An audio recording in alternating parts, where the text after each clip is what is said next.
네, 우리 오늘 옆에 나온 우리 성도님들과 함께 인사하겠습니다. 사랑합니다. 축복합니다. 네, 여러분 정말로 사랑하고 축복합니다. 지난번 제가 설교 때부터 기회가 있을 때마다 이 룻기서의 말씀을 계속해서 전하고 있습니다. 그래서 지난 수요 예배 그리고 이제 청년부 설교 때 제가 이전까지의 본문들을 가지고 이제 2회 정도 룻기 설교를 했고요. 오늘 이제 18절부터 22절까지의 말씀을 함께 나누려고 합니다. 그 전의 내용들을 간단하게 살펴보면 이 이외에 걸쳐서 나눴던 내용들은 이렇습니다. 흉년으로 고향을 떠났지만 이방 땅에서 모든 가족을 잃고 텅 빈 인생에 놓여진 이 나오미에 대해서 우리가 살펴봤었고요. 그리고 그런 나오미가 다시 베들레헴의 소식을 듣고 자신의 맏며느리인 이 룻과 돌아오기로 결심하는 그 과정 속에서 일어났던 일들을 한번 살펴봤습니다.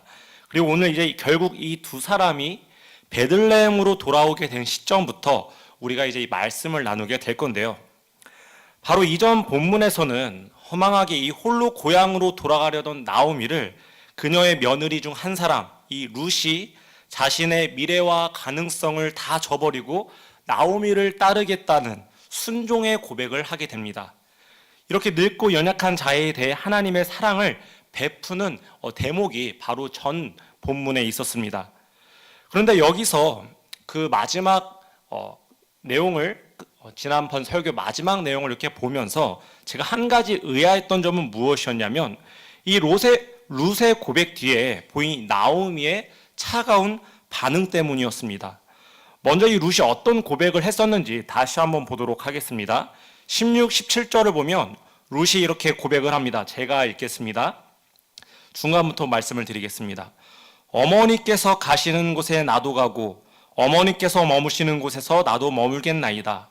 어머니의 백성이 나의 백성이 되고 어머니의 하나님이 나의 하나님이 되시리니 어머니께서 죽으시는 곳에서 나도 죽어 거기 묻힐 것이라. 자, 우리 성도님들 여러분 어떻습니까?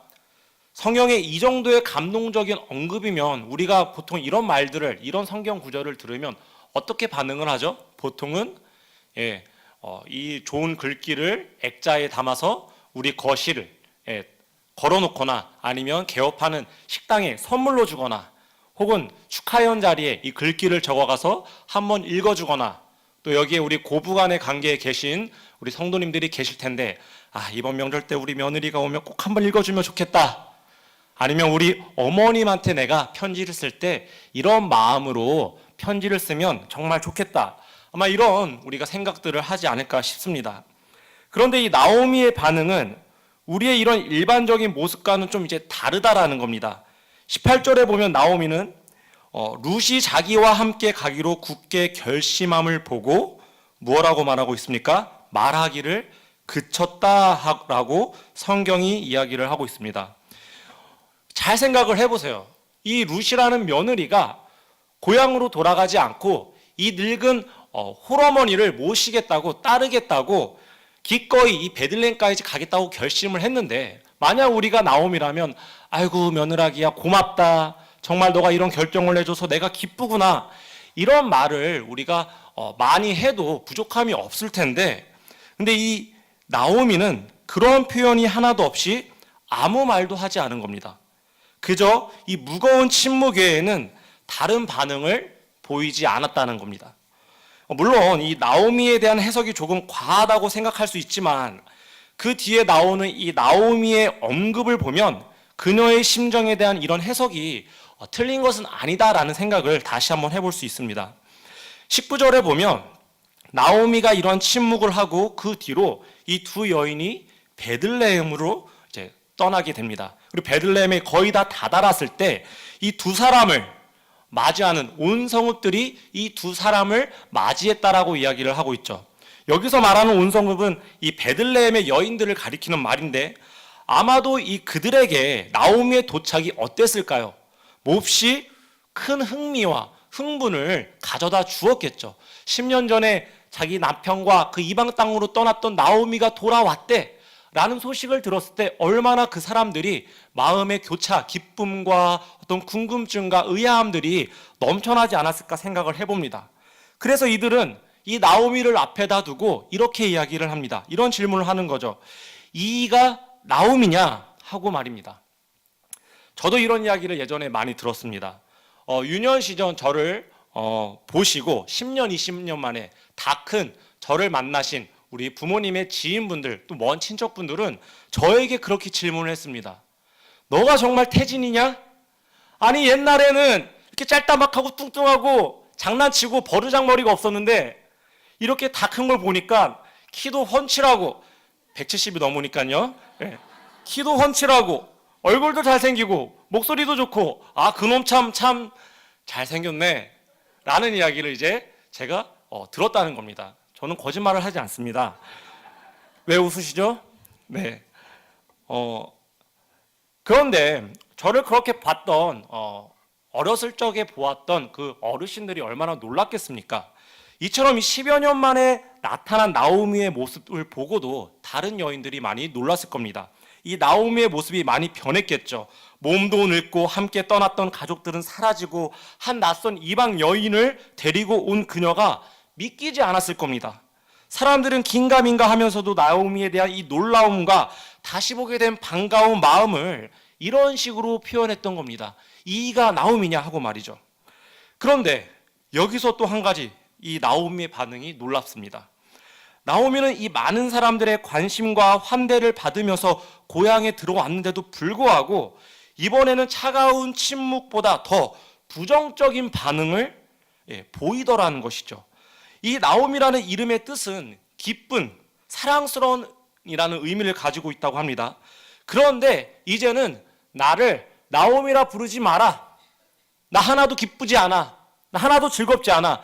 대신 나를 괴로운 쓰라린이라는 뜻을 가지고 있는 마라라 부르라 말을 하고 있다라는 겁니다. 나오미가 아닌 나를 마라라 불러라. 여러분 이 마라라는 이름이 어딘가 좀 익숙하지 않으십니까? 한 번쯤 좀 들어본 기억이 있지 않으신가요? 네, 그렇습니다. 우리가 과거 이스라엘이 출애굽 당시 이제 홍해를 건너고 한 사흘 길을 지났을 때 막 도착했던 곳이 바로 이 마라라는 지역이었습니다.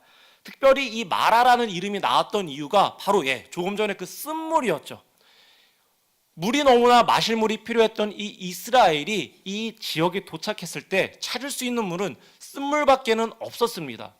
이들이 얼마나 불평과 원망이 심했겠습니까? 그들에게 쫓기고 사흘 길을 내달려 왔더니 이곳에 마실 것이 쓴물밖에 없으니 하나님을 마구 원망을 했던 겁니다. 불평과 불만의 말을 늘어놓으면서 이곳을 마라라라고 불렀던 것이죠.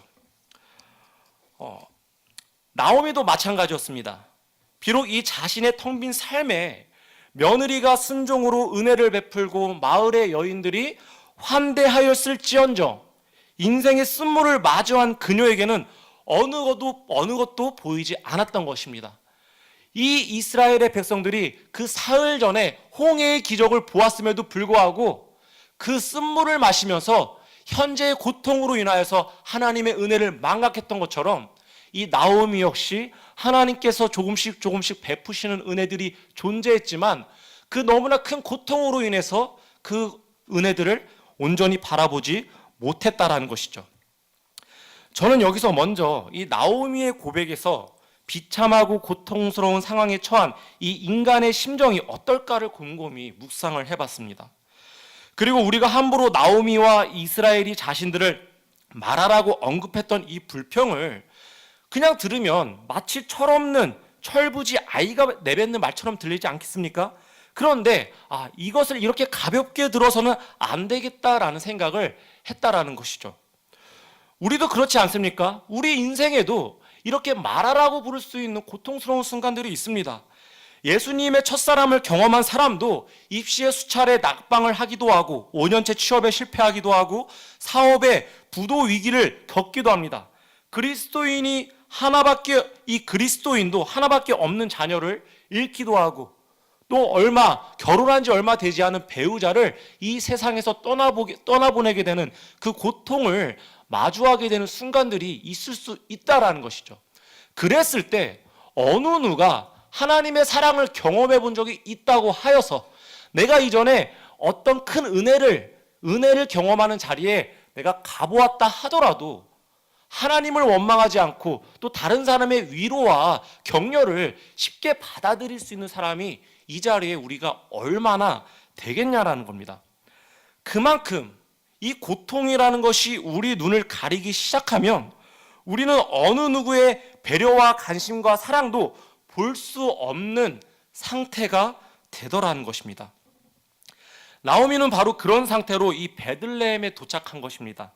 젊은 여인이 자신의 여정에 동참해주고 고향 사람들의 환대를 받으며 귀향했음에도 불구하고 자신의 고통이 눈앞을 가리어서 하나님께서 베푸시는 이 은총을 바라보지 못하게 되었던 것입니다. 여러분이 만약 이 나오미라면 혹은 주변에 이 나오미와 같은 지체들이 있다면 그런 주변에 지인들이 계시다면 여러분들은 그들을 향해서 어떤 말을 어떤 권면을 하실 수 있겠습니까? 한 사람이 아이를 잃고 1년, 5년, 10년, 수십 년 동안 그 아이를 슬퍼하고 있다면 여러분 솔직히 그렇잖아요. 아니 너는 언제까지 그 아이를 붙들고 그렇게 슬퍼할래? 언제까지 너 그렇게 기도하고 괴로워할 거야? 그거 되게 믿음 없는 행동이야. 이제 빨리 일어서야 하지 않겠니? 힘들어도 조금만 더 견뎌봐. 그만큼 슬펐으면 이제 우리 털고 일어나자. 도대체 언제까지 그럴 건데 너는 믿음이 그것밖에 안 되는 거구나. 그런 생각들이 우리 마음 가운데 들더라는 것입니다.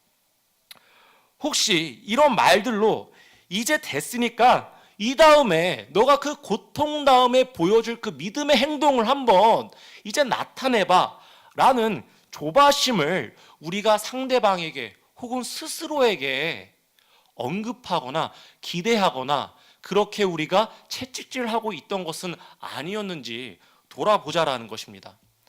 제가 예전에 이 페이스북에 글을 보다가 비슷한 글을 본 적이 있습니다. 예전 제 모교회에서 한 부목사님께서 우리가 교회에서 이제 마치 우리 어떤 걸 하면 좋을까요? 네, 우리 전도 축제를 여는 그런 큰 교회 이 사역이 있을 때 이 교회 사역 가운데 이제 내버려 두었던 아이들, 방치해 두었던 이 목사님의 자녀 중에 한 아이가 바깥에서 뛰어놀다가 차에 치여서 목숨을 잃는 사건이 있었습니다. 이 목사님께서는 매년마다 그 아이에 대한 슬픔과 또 좌절을 항상 이 SNS 글에다가 남기는 것을 제가 확인할 수가 있었습니다. 그런데 그 댓글 가운데 어떤 한 집사님께서 그렇게 이야기를 하시는 거예요. 목사님, 목회자가 그렇게 슬픔에 빠져 있는 것을 보이는 것은 전혀 성도들에게 덕이 되지 않습니다. 언제까지 그 슬픔에 빠져 계실 것입니까? 라는 댓글을 정중하게 예의 있게 달았다라는 것이죠. 여러분, 이처럼 저는 어느 누구를 정죄하고자 하는 것은 아닙니다.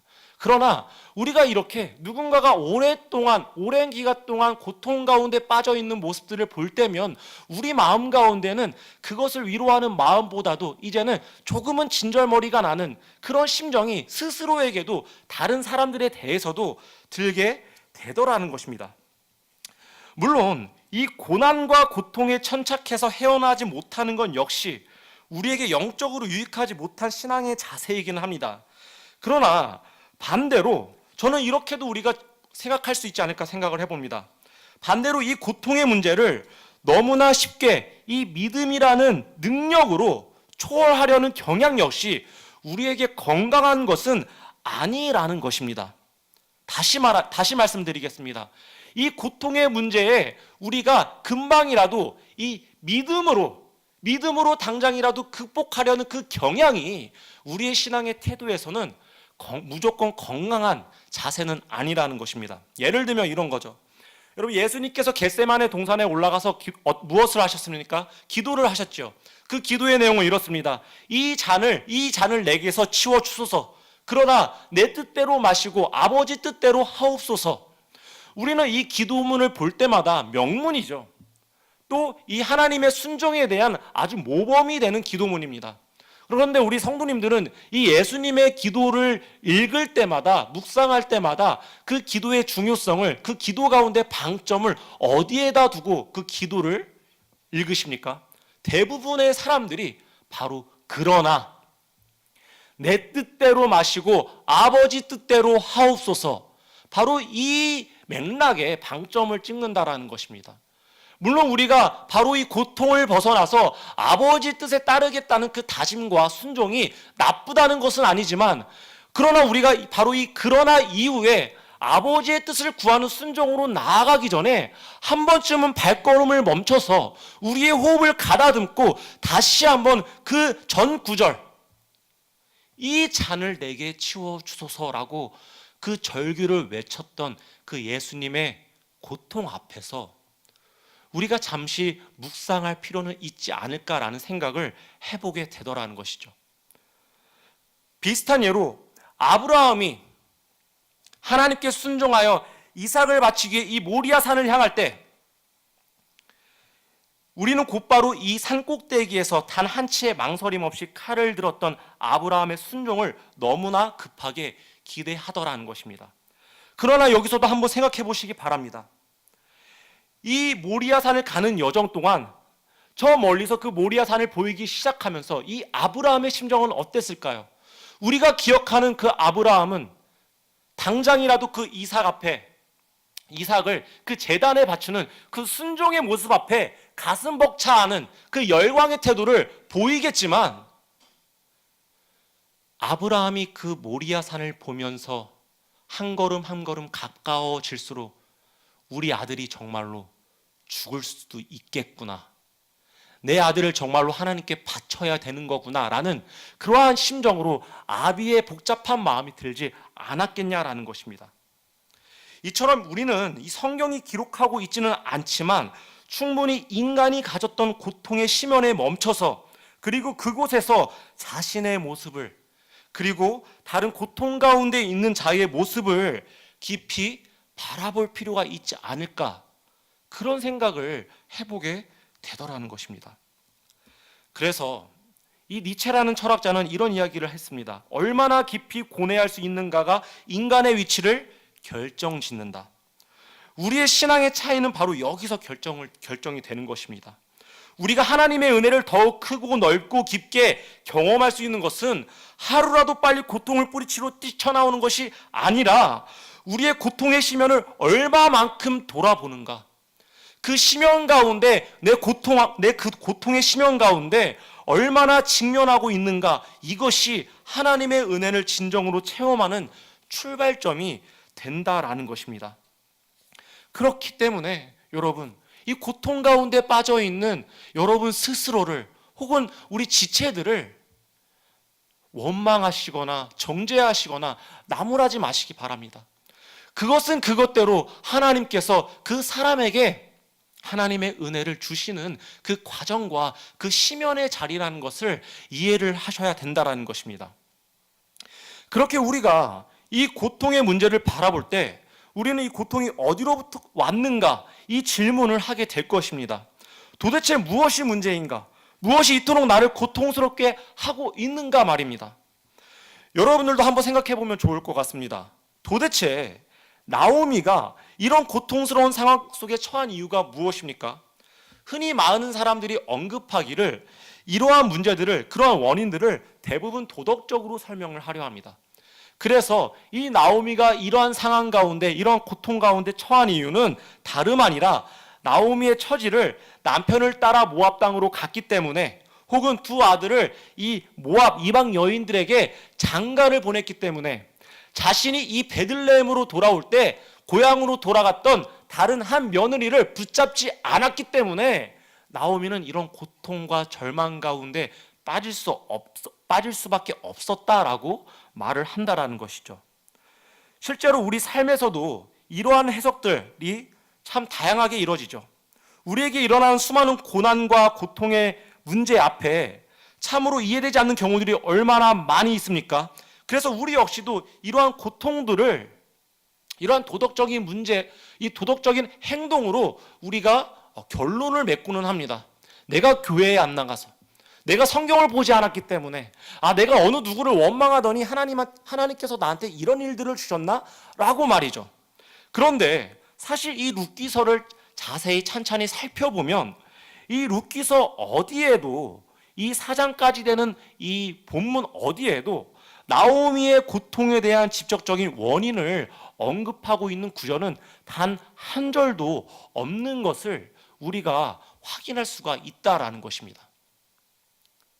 그렇기 때문에 우리 역시도 우리 인생 가운데 처한 고통의 문제를, 그 슬픔을, 그 고난을 함부로 나의 행위와 다른 사람의 태도로 인하여서 우리가 결론을 맺는 것은 굉장히 위험할 수가 있다라는 것입니다. 그럼에도 불구하고 여전히 우리의 이 인생 가운데 해결되지 않는, 해석되지 않는, 이해되지 않는 문제들이 너무나도 많이 있죠. 예를 들면 또 이런 거죠. 직장에서 성실히 근면하게 10년 동안, 15년, 20년 동안 근무를 했지만 어느 날 명예퇴직을 당하는 것입니다. 열심히 아내를 사랑하고 가정을 위해 헌신했지만 그 가정이 뜻대로 되지 않아 파경을 맞게 되는 것이죠. 내 건강을 위해서 술, 담배를 끊고 균형 잡힌 식단과 운동으로 건강관리를 해왔음에도 불구하고 저 사람은 항상 술, 담배를 하면서도 장수하는데, 그렇게 관리를 했던 나는 어느 날 덜커덕 심각한 질병에 걸리게 되는 것이죠. 이 외에도 여러 가지 다툼과 불화와 전쟁과 많은 문제들 앞에 우리는 어떤 이유들을 드러내고 싶어 하지만 대체적으로는 우리가 알 수 없는 문제들이 태반이라는 것입니다. 이럴 때 우리는 여기서 이것을 해석하는 것을 멈추어서 곰곰이 이 문제 앞에서 기도해야 한다는 것을 이 룻기서가 우리에게 말씀을 해주고 있다는 것입니다. 그런데 한국 교회는 그동안 이것을 기다리지 못했습니다. 또 이렇게 성도들이 요청하고 질문해 올 때마다 대답할 수 없는 그러한 삶의 문제들 앞에서 대답을 해내야만 교회가 살아나고 교회가 권위 있게 성장한다라고 믿었기 때문에 이것을 교리를 왜곡하여서, 물론 의도한 것은 아니지만 왜곡된 교리로 하나하나 적용을 하기 시작을 했던 것이죠. 그 중에 단적인 예가 바로 이 모든 문제를 우리 개인의 죄의 문제로 단정을 한 것입니다. 집안이 어려운 것도 내 죄고, 병이 걸리는 것도 내 죄고, 부모님이 돌아가신 것도 바로 우리의 죄 때문이라는 것입니다. 그러니 이 자녀를 잃고 고통 가운데 처한 부모에게 가서 할 수 있는 말이, 우리가 과거에는 무슨 말을 했을까요? 성도님, 회개하세요. 기도하셔야 됩니다. 이 고통 가운데 있을 때 여러분, 이 성도님께서 잘못한 게 무엇이는지 찬찬히 돌아보시기를 바랍니다. 실제로 그렇게 했다니까요. 그리고 지금도 여전히 이 교회가 성도들을 향하여서 고통 가운데 있는, 이 고통 가운데 처한 신자들을 향해서 내뱉고 있는 권면이 바로 이러한 것이라는 겁니다. 바로 이렇게 우리가 오늘 본문 이 나오미를 바라볼 때 그렇게 아까 말씀을 드렸듯이 해석할 수가 있겠죠. 남편이 죽은 것도 나오미의 죄 때문이고, 이 두 아들이 죽은 것도 나오미의 죄 때문이고, 이 한 며느리가 따라오지 않은 것도 나오미의 죄 때문이고, 이 나오미가 이렇게 된 것은 다 나오미 잘못이다. 아주 해석하기는 쉽지만, 이해하기는 단순하지만 그 가운데에는 우리에게 오히려 커다란 상처만 남겨주는 부분이 아닌가 생각을 해보게 됩니다. 두 번째는 이 고난과 고통을 무조건 이 마귀의 장난 혹은 공격으로만 이해하려는 경향을 이 교회가 심어준 것입니다. 물론 우리는 이 영적 싸움을 헤쳐나가는 그리스도의 군사입니다. 우리는 이 영적 싸움을 해나가야 하는 것이죠. 그런데 그것이 잘못되었다라는 것이 아니라 우리가 모든 고통의 문제를 이 사단의 문제, 마귀의 계략으로만 해석을 할 때에는 우리가 어떤 문제에 빠질 수 있냐면, 우리의 모든 문제의 원인과 책임을 누구에게 돌리는 겁니까? 외부로 돌리는 것이죠. 내가 잘못한 일인데도 사단의 공격인 것입니다. 나의 게으름과 나태함과 방종으로 인해서 벌어진 이 사건들인데, 이런 일, 나의 실수인데 이것을 사단의 계략, 사탄의 유혹으로 우리가 규정을 한다라는 것이죠. 이렇게 우리가 무조건 적용을 할 때에는 어떤 고통의 문제 앞에서도 우리가 성장할 수 있는 길은 없을 것입니다. 우리는 그렇게 고통을 해석할 때 여전히 내 자신은 잘못한 것이 하나도 없고 다 사탄 너가 잘못한 거야. 그렇게밖에 볼 수가 없다라는 것이죠. 이렇게 말씀드린 몇 가지의 사례, 이 모든 것들이 우리가 이 고통의 원인을 어떻게든 이해하려다 보니 이 잘못된 이 교리를 가지고 적용을 했을 때 일어난 사례들이더라는 것입니다. 그러면 우리 사랑하는 성도 여러분, 우리는 어디서 이 고난의 이유를 그렇다면 찾아야 할까요? 우리가 이것을 나오미의 고백을 통해서 함께 살펴보면 좋을 것 같습니다. 이 20절 후반절부터 보면 나오미는 이제 이렇게 고백을 하기 시작을 합니다. 우리 20절부터 한번 읽어보면 좋을 것 같은데요. 20절과 21절을 같이 한번 읽어보겠습니다. 나오미가 그들에게 이르되 시작.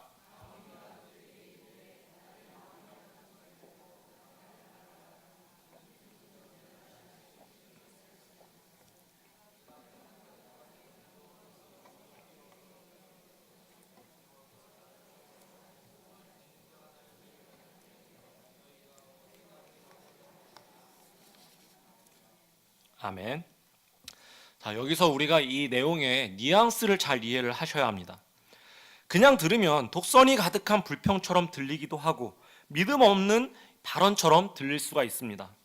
네, 물론 이 불평은 불평이죠. 그러나 지금 이 21절에서 제가 여러분께 말씀드리고 싶은 부분은 무엇이냐면 그 불평의 이 핵심은 무엇이냐면 이 불평이 누구에게 하고 있는 불평이냐라는 것입니다.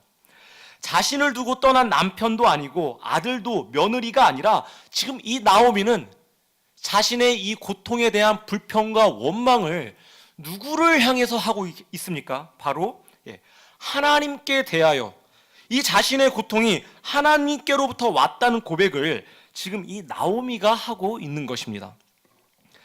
그렇다고 이 고통이 하나님께로부터 왔다고 해서 나오미가 이 자신의 처지나 운명을 비관하는 것도 또 이 모든 상황의 책임을 하나님께만 돌리는 것은 아니라는 것을 우리가 분명히 짚고 넘어가면 좋을 것 같습니다.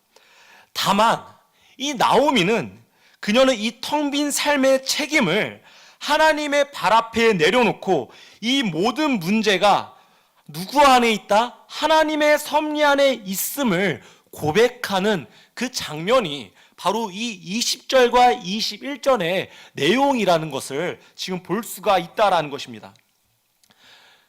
그렇기 때문에 여러분, 여기서 굉장히 참 이제 재밌는 것입니다. 우리가 생각하는 이 믿음 없는 고백, 이 믿음 없는 신자의 기도의 내용, 기도의 이 기도문은 어떤 것일까라는 우리가 생각을 보통 많이 하죠. 그리고 그런 것을 피하기 위해서 여러 가지 기도를 많이 합니다. 근데 그 중에 우리가 피하는 것이 하나가 하나님을 원망하는 것이에요. 하나님을 원망하면 이거 되게 불손한 건데, 믿음 없는 건데, 옛날에는 이렇게 했어도 지금은 이렇게 하면 안 되겠지. 그래서 우리가 하나님께 이 모든 문제를 불평하고 하나님께 그 책임을 돌려드리는 일들을 우리가 계속해서 회피하려고 한다라는 것입니다.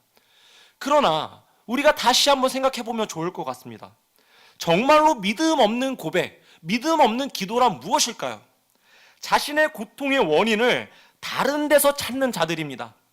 우리 집이 불행한 것도 돈 때문이고 행복하기 위해서도 돈이 있어야 한다고 생각을 하는 겁니다.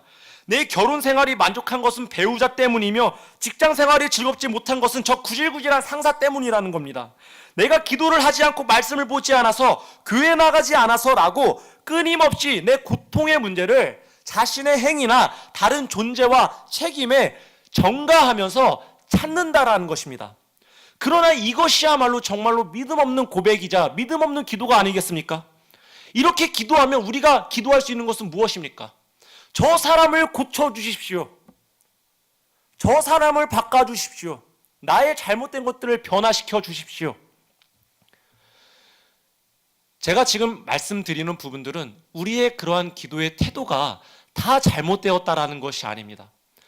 이 앞에서 우리가 하나님께 그 책임들을 가지고 나아가지 못하고 그 주권을 하나님께 내어드리지 못하고 단순히 그것을 우리 주변에 있는 다른 이웃과 상대방과 자신으로 돌릴 때 우리는 거기서 하나님의 주권, 하나님의 섭리를 망각할 수밖에 없게 되더라는 것입니다. 이렇게 고통의 원인을 다른 데서 찾는 사람들은 이 고통의 심연에서 자책과 불평과 원망만이 늘어나는 것입니다. 그러나 자신의 고통의 원인을 하나님의 섭리에서 찾는 자들은 이 고통이 주는 유익의 통로를 발견하기 시작을 합니다. 우리 아까 봤던 출애굽기 15장을 다시 한번 보겠습니다.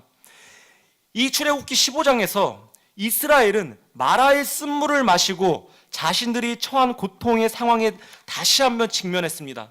그 상황에서 그들이 한 것은 다른 것이 아니었습니다. 하나님을 원망하는 것이었습니다. 하나님께 책임져 달라는 것입니다. 내 기쁨도 슬픔도 고통도 다 하나님께 속해 있으니 하나님 당신이 우리 민족을 책임져 주십시오 라고 했던 것입니다. 나오미의 고백도 마찬가지죠. 전능자가 나를 심히 괴롭게 하셨다.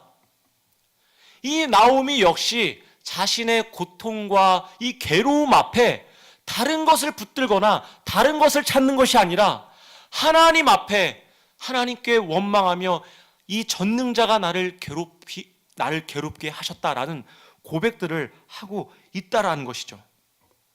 사랑하는 성도 여러분, 여러분은 오늘 어떤 마음으로 이 기도의 자리로 나아갈 작정이십니까?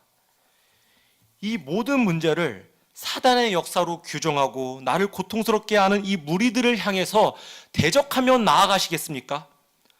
저는 다른 것보다도 여기 모인 우리가 함께 이 전능자가 되시는 하나님의 섭리를 믿고 내 고통이 그에게로 나왔으니 그에게서 회복됨을 믿는 것, 하나님의 은혜를 그렇게 하나님께 구하는 시간이 되었으면 좋겠다라는 것입니다. 그리고 사랑하는 성도 여러분, 이 자신의 고통의 밑바닥을 보는 것을 두려워서 빨리 이 내 뜻대로 마시고 당신 뜻대로 하옵소서, 나의 아들을 당신께 드리겠나이다, 이런 정해진 교과서적인 고백으로 값싼 위안을 삼지 마시기 바랍니다. 내가 인생의 가장 쓴물을 경험하고 있다면 그것대로 주님께 가지고 나아가시라는 겁니다. 우리가 비록 고통의 밑바닥 끝까지 내려가고 그것을 보는 것이 괴로울지언정 하나님은 우리의 신앙을 위해 때로는 우리의 불평을 용인해 주시고 그 마음으로 인하여 하나님을 엄숙하게 생각하는 이 태도까지 우리를 이끌어 주신다라는 것입니다. 이스라엘이 하나님께 원망했을 때에도 하나님은 이 쓴물을 단물로 바꾸셨으며 자신이 너희를 치료하는 여호와임을 보여주셨습니다. 이 마라는 인생의 괴로움과 불평을 토로하는 이 최종적인 장소이기는 했지만 이 불평하는 자들에 대한 하나님의 은혜가 결정난 자리이기도 했다라는 것입니다. 그리고 이 마라는 종착지가 아니었죠. 이 마라 이후에 다음의 기착지는 이 물샘 열들과 종려나무 이른 그루가 있는 이 쉼터인 엘림이라는 지역이었다라는 것입니다. 그렇기 때문에 사랑하는 성도 여러분, 우리의 인생 가운데 이 마라에 머물고 계십니까? 그래서 그것을 회피하고 외면하고 직면하지 않으려고 오늘도 아버지 뜻대로 하옵소서라고 작정하기 위해서 이 자리에 나오셨습니까? 그 마음을 내려놓으시라는 겁니다. 그리고 이 마라의 자리에서 우리에게 은혜를 주시는, 우리에게 엘림의 생수를 부어주시는 하나님의 은혜를 경험하는 자리가 되시기를 예수님의 이름으로 축원합니다. 하나님은 이것을 나오미에게 그리고 우리에게도 약속하고 계시는 겁니다. 오늘 이 본문에서 이야기했던 해피엔딩은 아직 나타나지 않습니다. 21절 끝까지 우리가 읽었지만 여기서 나오미의 인생이 결판나는 것은 아닙니다. 그러나 저는 이 나오미 역시 그녀의 찢겨지고 상한 마음을 하나님께서 반드시 회복시키실 것이라는 확신이 있습니다. 바로 그것이 이 22절이 앞으로 나오미의 텅 빈 인생이 어떻게 가득 채워질지를 우리에게 예고하고 있기 때문입니다. 22절에 무엇이라고 말씀하고 있습니까? 나오미가 모압 지방에서 그의 며느리 모압 여인 룻과 함께 돌아왔는데 그들이 보리추수 시작할 때 이 베들레헴에 이르렀더라. 마지막 22절에서는 나오미와 룻이 베들레헴으로 돌아온 시기를 보리추수를 시작할 때라고 일부러 이 룻기의 기자가 언급을 하고 있습니다.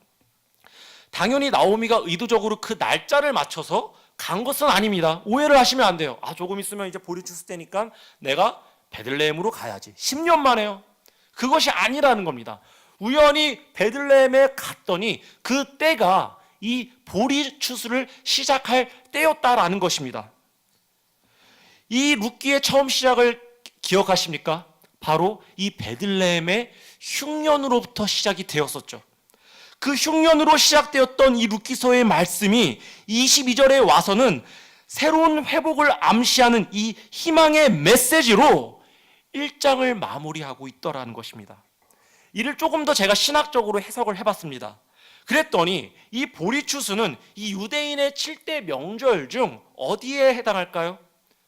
초실절이라는 이 절기에 해당이 된다고 이야기를 하고 있습니다. 이 초실절이 되면 보리추수를 거둔 한 단, 이 첫 열매를 하나님께 바치게 되는 것입니다. 여기서 이 첫 열매를 히브리 원어 뜻 그대로 이야기를 하면 하나님의 것이라고 의미를 합니다. 그리고 신약은 이 첫 열매로 오신 이가 누구시다? 다름 아닌 우리 부활의 첫 열매 되시는 예수 그리스도라고 우리에게 말씀해주고 계시다라는 것입니다. 그렇기 때문에 예수님께서 죽으시고 다시 부활하셨을 때 이미 우리의 삶 가운데에도 이 보리의 추수 때가 시작이 되었다라는 것입니다. 예수 그리스도로 인해서 우리의 황망한 인생에도 생명이 꿈틀대고 회복이 일어나기 시작했다라는 것입니다. 예수 그리스도로 말미암아 하나님께서 우리 자신도 하나님의 것으로 삼아 주셔서 그 인생을 함부로 내버려 두지 않겠다고 약속하시는 그 말씀이 나오미가 이 보리추수 때에 베들레헴에 도착했더라 라는 말씀 안에서 생각해 볼 수 있지 않을까라는 그런 마음을 가져보았다라는 것입니다. 아니 어쩌면 그동안 우리 삶에 주관하셨던 그 고통과 아픔이 사실은 우리 자신을 완전히 하나님의 것으로 삼으시기 위해 당신의 품으로 끌어안으시기 위해 우리에게 보이신 사인이었다라는 것을 우리는 오늘 이 22절의 암시를 통해서 확인할 수 있었다라는 것이죠. 사랑하는 성도 여러분, 여러분은 지금 이 인생의 어느 자락에 서 계십니까? 혹시 이 마라와 같이 쓴 인생을 살아가고 계십니까? 아니면 여러분들 주변에 여러분들의 가족 중에 우리들의 이웃 가운데 그 마라의 인생을 살아가고 있는 지체들이 존재하고 있습니까? 거기서 혹은 모든 것이 끝났다고 여러분들 혹은 여러분들의 지체들은 자살하고 계시지는 않습니까? 그렇다면 오늘 밤 우리가 함께 기도했으면 좋겠습니다. 그리고 하나님께서 우리에게 약속하신 그 말씀을 의지했으면 좋겠다라는 겁니다. 우리의 마라 뒤에 달콤한 생수가 있고 우리의 마라 뒤에 엘림과 같은 푸른 초장이 있고 우리의 마라 뒤에 우리를 하나님의 것으로 삼기 위하여 이 땅에 보내신 예수 그리스도가 계심을 우리가 바라보자라는 것입니다. 그 마라 뒤에 이 보리의 추수 때가 시작되었으니 이 나오미를 향해서 펼쳐질 하나님의 원대한 계획과 그 은혜의 자리를 우리가 함께 마주하자라는 것입니다. 말씀을 정리하겠습니다. 사랑하는 성도 여러분, 이 자리에 나온 여러분 모두는 예수 그리스도로 인하여서 그 구원의 생명을 얻은 자들일 것입니다. 하나님의 자녀가 되어서 하나님의 그 은혜를 경험하고 하나님과 함께 동행하는 삶을 살아가는 자들일 것입니다. 그런데 우리는 그 인생 가운데에도 그런 생각들을 하지 않습니까? 나에게 대체 언제쯤 이 보리 추수의 때가 올 것인가? 왜 내 인생은 계속해서 이렇게 황망하고 흉년 같고 여전히 피폐하여서 나를 괴로운 자라, 이 쓴물 인생이라고 스스로를 그렇게 비하하시냐라는 것입니다. 우리가 이 시간 예수님을 믿고 이 자리에 나왔다면, 또 우리가 이 시간 예수님을 의지하여 말씀 가운데 나아가고 이 시간에 함께 기도할 것이라면, 여러분, 그것을 우리가 함께 굳게 믿고 나아갔으면 좋겠습니다.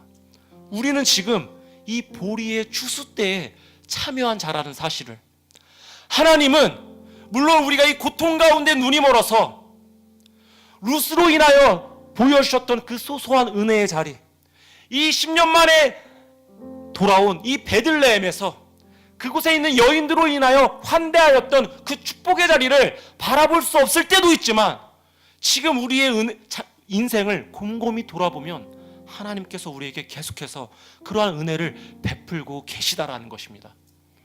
오늘 우리가 이 시간 함께 하나님께서 우리에게 주셨던 그 은혜의 경험들을 다시 찾기를 소원하십니까?